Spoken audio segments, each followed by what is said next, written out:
Welcome back. In this tutorial, I'll show you how to find the history of your comments within the YouTube app on your Android or iPhone device. This includes all the comments you've written and on which videos they were posted. So, if you're interested in finding your comments, stay until the end of this video to learn how. First, open the YouTube app.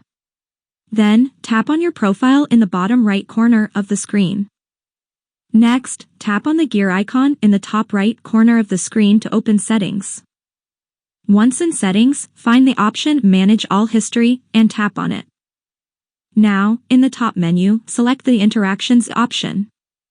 Then, in the Video Interactions section, tap on Comments and Replies. That's it. Now you'll have access to a complete list of all the comments you've left on YouTube, along with information on the video where each comment was posted. Thank you for watching this video. If you found it helpful, please like and consider subscribing to my channel. Your support means a lot to me. Thanks again, and see you in the next video.